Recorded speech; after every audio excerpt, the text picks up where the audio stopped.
Sa wika ng ating bayani, only he who, from whatever position he occupies, whether high or low, strives for the greatest good possible for his fellow man, possesses true patriotism. Alam po natin sa ating puso kung ano ang tama, kung ano ang mali, kung ano ang mas mahalaga at mas makakabuti sa sarili, sa pamilya at sa ating bayan.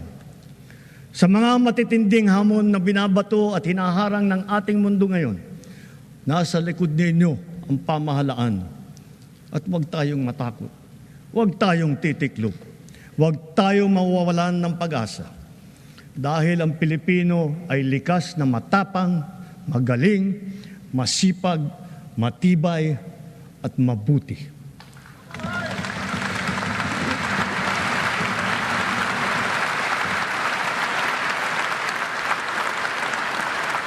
Mga kababayan, tayo ito. Tayo ang bagong Pilipino.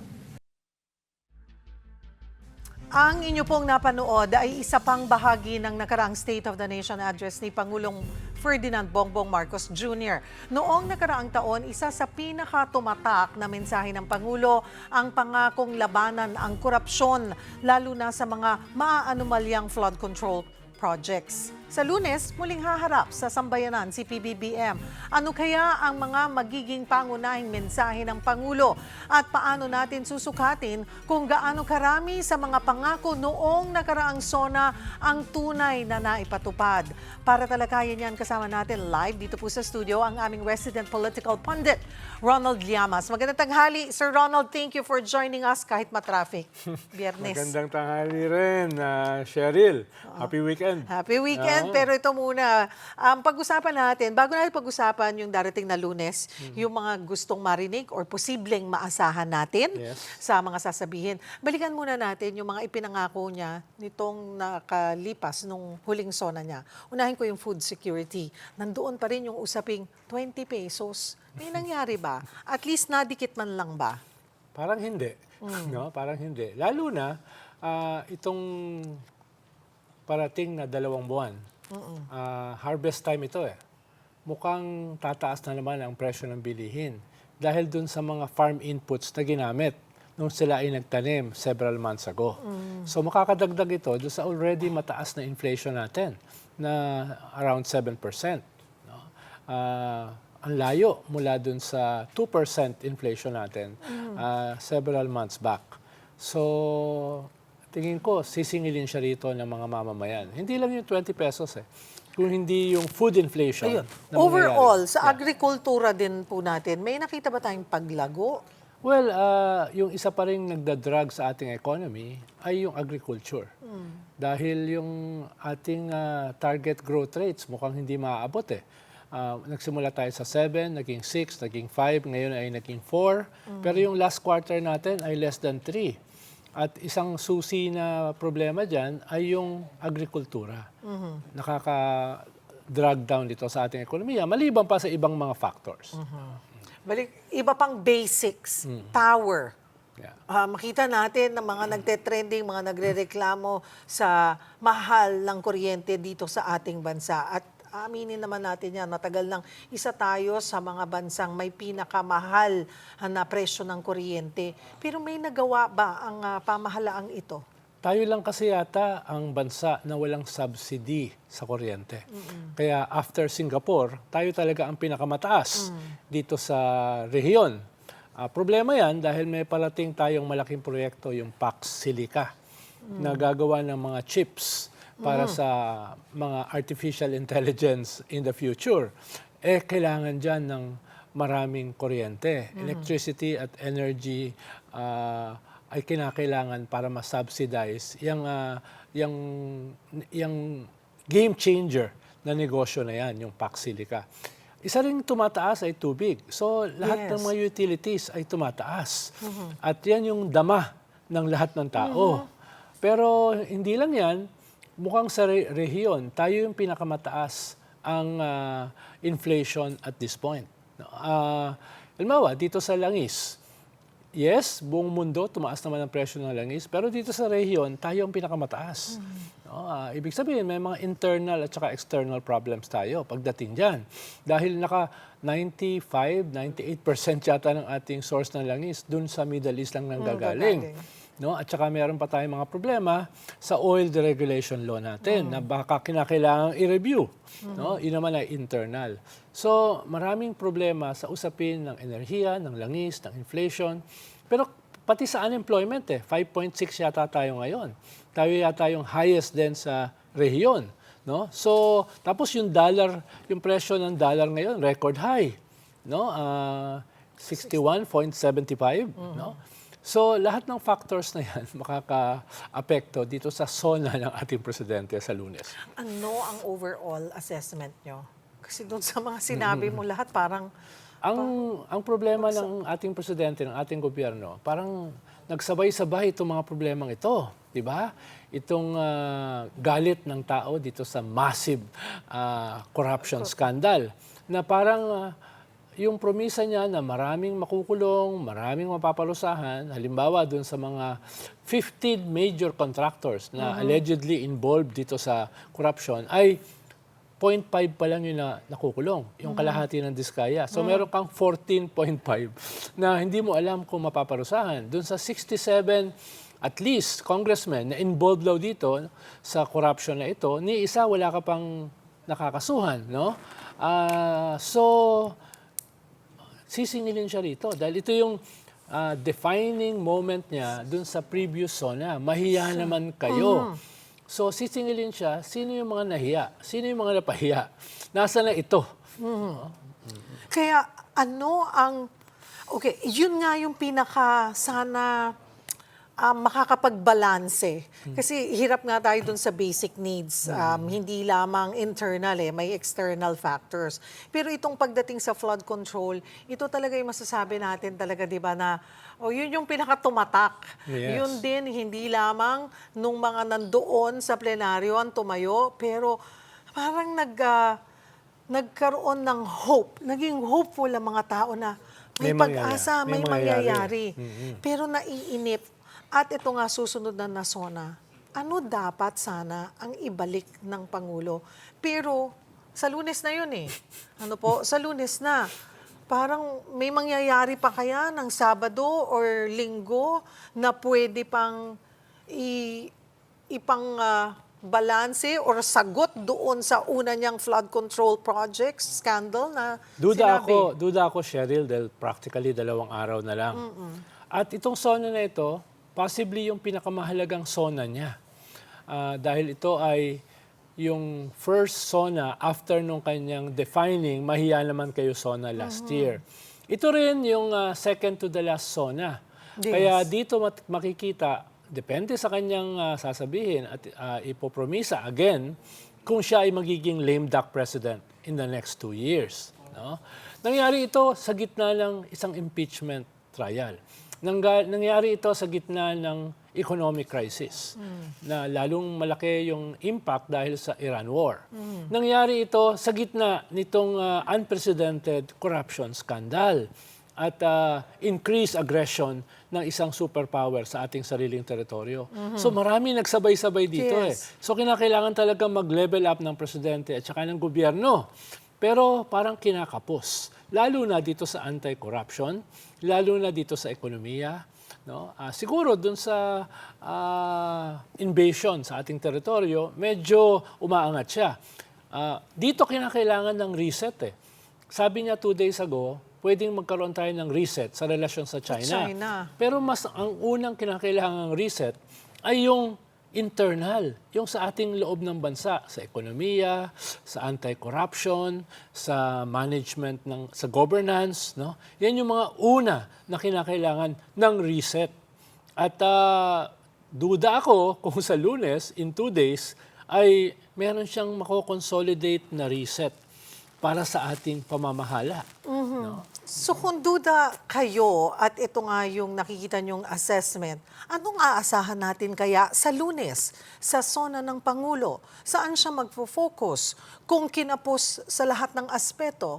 Kasi although ang sinasabi naman natin sa SONA ay ito'y pagre-report ng talagang nangyari sa bayan. Hindi ito naman yung parang kailangan may pasabog ka palagi or ano yung, well, sinasabi rin dito yung plano, diba? Pero sa bawat SONA, okay, sinabi mo yung plano mo or gusto mo mangyari, dapat yung susunod, ano yung resulta nung una mong sinabi sa naunang SONA, ano ang aasahan natin?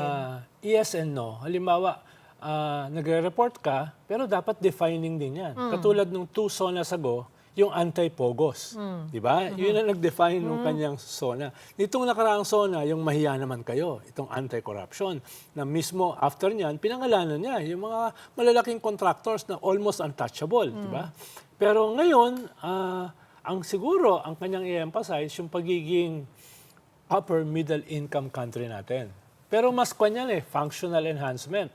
Ibig sabihin, yung forma ang naayos. Pero yung substance, 52% pa rin ng mga mamamayan, ang tingin sa kanilang sarili, mahihirap.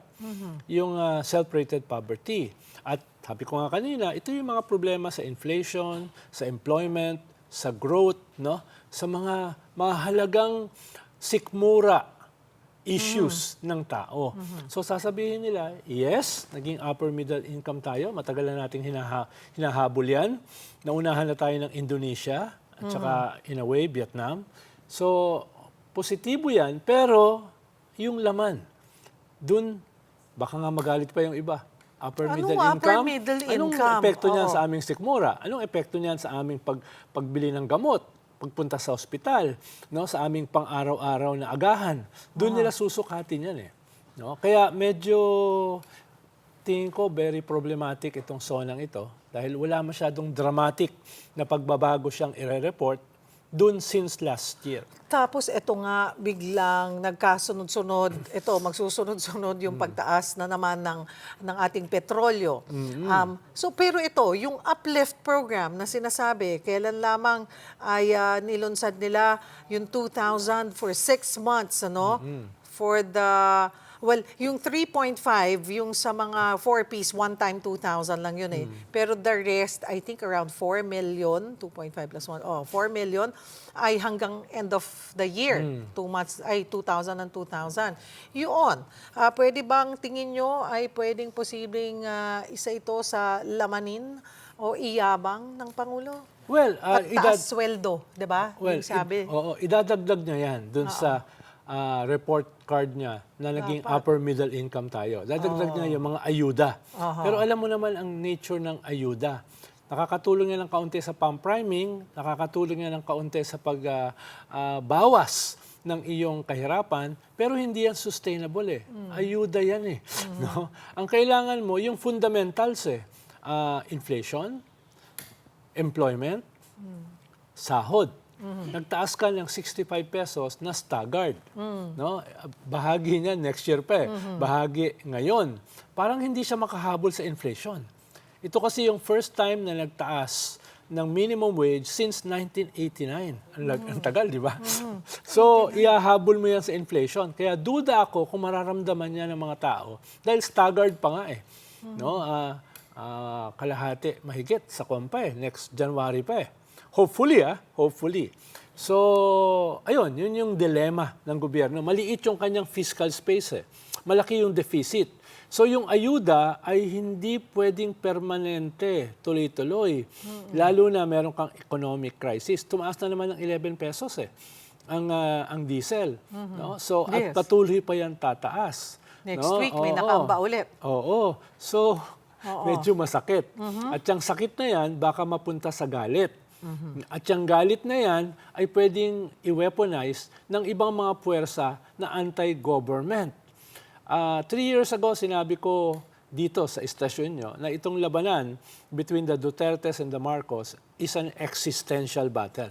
Yung very existence ng Marcos at saka ng Duterte nakataya rito. Yan ay makikita natin ngayon, this year. No? May impeachment, may ICC, pero at the same time, ay negative yung approval rating ng gobyerno at itong napakaraming problema. So, kaya nga sinasabi ko, more than any other SONA, baka ito yung pinakamahalaga.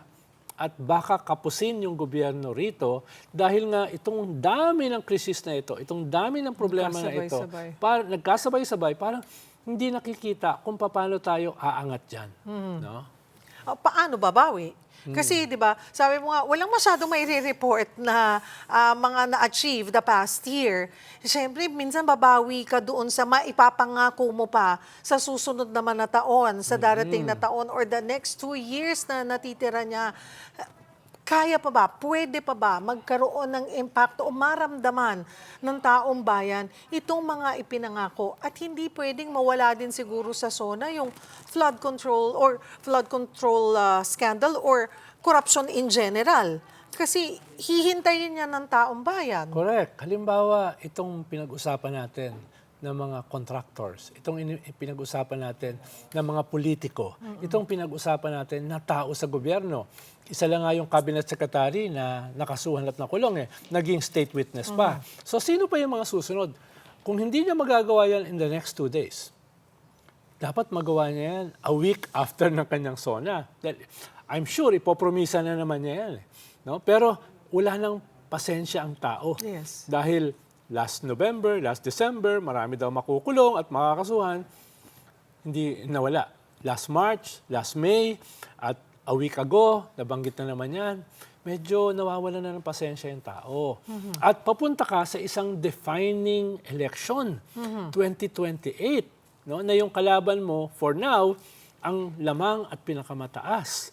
So, delikado. Yung iyong, not only yung political future mo, kundi yung political present. Pinag-uusapan natin ang korupsyon. Ito lamang, basahin ko lamang, Sir Ronald, kapapasok lamang po na balita mga kapatid, naghain na ang Office of the Ombudsman ng complaint for preliminary investigation laban kina former House Speaker Romualdez at former Congressman Zaldico para sa plunder, direct and indirect bribery, graft at money laundering kaugnay ng flood control scandal. Yan, magiging naman yan. Parang narinig tayo. Oo. Sabi ko Eto, sa'yo, maabot natin to. naghahabol, di ba? Last 2 minutes, practically, di ba? Yes, last 2 yes, minutes, last 2 days. Oo. Magkakaroon pa ba yan ng impact? Well, yes. Dahil matagal na yata yung hinihintay ng tao. Pero hindi yan sapat Di ba? Na paghahain ng ano? Oo. PI, Preliminary Investigation. Well, yan na yung last stage papunta ng Sandigan Bayan. Pagkakaso. Oo. Kung yan ay plunder, kung yan ay malversation with falsification of the public documents, then magiging non-bailable yan. No? So, pero in terms of imagery, parang naihabol. No? Naihabol yung pinurmisa nila last year. No? Whether it will have maximum impact, I doubt it. Pero kahit papano, meron siyang impact. Sana madagdagan pa. Nasa na yung mga contractors na 14.5 ay wala pang kaso o wala pang nakukulong. Isang diskaya pa lang yung babae pa lang. So anong, yan, yung hintayin natin. Baka marinig tayo uli. Oo, ano pa lang, alauna pa lang. Mag-aalauna pa lang ng hapon, marami pang pwedeng mangyari. Though limited over the weekend. Wala ka na masyadong magagawa over the weekend, diba? Si Rex Gatchalian, maraming promisa. At kahit papano, may impact yon, no? Pero hindi ganun kalaki ang impact niya dun sa growth rate. No? Ang mahalaga sa growth rate, government spending. No? Government spending na hindi tainted by corruption. Yan yung dilema ng gobyerno Ay, bumabagal ang government spending dahil kinakabahan yung mga government officers. Baka makasuhan sila. Pero at the same time, hindi po pwedeng mabilisin ng meron pa ring high degree of corruption. Hindi ko sinasabing mawawala ang corruption overnight. Pero dapat dramatically mapababa yan. At kailangan niyang pirmahan para makatulong dun sa ekonomiya. Dahil dalawa naman ang pinanggagalingan ng ating ekonomiya. Remittances at saka government spending. Kung yung government spending babagal, tatamaan yung already mabagal mo na growth rate. Last quarter, ilan ba siya? 2.8%? Ang layo, no? Ang layo dun sa dati nating 7%. No? Ang impeachment, tingin nyo babanggitin sa SONA? Ay duda ako. Paano i-maintain nila na yan ay separate branch of government at hindi sila makikialam dyan. No? Pero alam naman na lahat na hindi nakatira sa kuweba, may role dyan ang executive. Pero duda ako kung babanggitin or i-emphasize na yan sa kanyang zona. May maintain niya yung distance. No? At saka nandoon din siguro yung pagbabalanse na kung gaano din yung puwersa, hindi mo maikakaila kung gaano pa rin kalakas ang mga Duterte. So, babalansehin mo yung bugso ng damdamin. Yes. Ang Tingin taong ko bayan, you try to win both. mas ang mahalaga dyan ay may susulpot ba na third pole, na leader na neither Duterte nor Marcos na lalaban sa 2028. Paano? Sa ngayon kasi mataas si Sara dahil sinusukat siya sa gobyerno na negative yung approval rating. Of course, tataas ka. Sinusukat ka dahil wala pang ibang nagsasabi na tatakbo sila. Kung may magsabi na yan na competitive, compelling, at hindi Marcos, then I'm almost sure magsisimulang bumaba si Sara. Hindi ko sure, pero may lalabas na survey over the weekend na medyo na-cover na yung 1 week ng Nung impeachment. impeachment. At sabi nila, nagsisimula ng magkaroon ng impact. Bumababa si Sara. Dahil most surveys kasi before the impeachment. No? At medyo mataas pa si Sara. So, we have to see itong survey firm na ito. Ano yung resulta at ano yung laman ng kanilang survey. Pero indicatively, ang balita ko, dahil na-cover na yung first week, nagsisimula ng bumaba si Sara. Lalo na kung makikita natin yung napaka-defining na pagbubukas ng kanyang bank accounts na pinagpasyahan last Monday. Which will happen on Wednesday. Wala po tayong impeachment trial Monday tsaka ng Tuesday. Monday and Tuesday, Wednesday na po yan. Panghuli, Sir Ronald, okay, last 2 years of President Marcos Jr., tingin nyo kakayanin pa ng huling 2 taon na mag-iwan ng impact? Kasi ito yung sinasabing maibabalik ang tiwala ng taong bayan o mapapatunayan nila na may nagawa ang isang Marcos. Well, una, itong impeachment. No? Mangyayari yan in the next few months. Okay. No? Kalawa, itong anti-corruption. Defining again yan sa gobyerno. Hanggang saan ba yung kanilang kakasuhan at ikukulong. At ikatlo, yung ekonomiya. Ito yung tingin kong weakness ng gobyerno. Because of internal and external factors. Nagkasabay-sabay eh. Nagkasabay-sabay. Hindi naman nila kayang dramatically tanggalin talaga ang corruption at ilagay yung ninanakaw dito sa deficit natin. At hindi na ganun kadaling umutang ngayon. Dahil nga, merong gera eh. Kung meron mang magpapautang, mataas ang interest rates niyan. Dahil for the past 10 years, utang ang nagpa-pump prime sa economy. Nung panahon ni Digong, mahigit doble yung in-increase ng national debt from 5.8 trillion to 13 trillion. Ngayon ay 17 or 18 trillion na. So, duda ako kung yan ay madadagdagan pa dahil nga sa global situation. No? So, saan ka kukuha? Paubos na yung iyong official development dahil upper middle income ka na eh. Ibig sabihin ng upper middle income, mababawasan na yung iyong ODA. Sabi naman nila may transition eh. Pero anong gagamitin mong pamuno doon sa mawawala kung economic slowdown ka? Tapos, historic high yung budget proposal. No? Historic high. Hindi magandang kombinasyon yan. Ha? Mababa ang iyong growth rate, malaki ang deficit mo, tapos ang taas ng iyong target na Hirap budget. balansehin. Mahirap yan dahil wala kang pagkukuha. Saan mo kukunin yan? Saan mo kukunin? No? Kaya Very challenging for this administration, itong lahat ng nangyayari. At magiging mas challenging kung ganito ang iiwanan ng administrasyong ito doon sa susunod na mamumuno ng bansa. So Yes. the more na kailangan makapili ng talagang may kakayanan yes. na at may malasakit at tunay na pagmamahal sa bansa natin ang susunod na magiging Ayoko leader. sanang magbuhat ng sariling bangko. Pero nung iniwan namin yung gobyerno ni Aquino, sa susunod na gobyerno, may 1 trillion na savings. At merong 6% na sustained growth rate. No? Maganda yung economic indicators noon. Although, nung lumipat yung gobyerno mula Digong at saka kay BBM, walang savings. No? At saka maraming problema. At ngayon nga, makikita natin yung sinasabi mo sa susunod na gobyerno.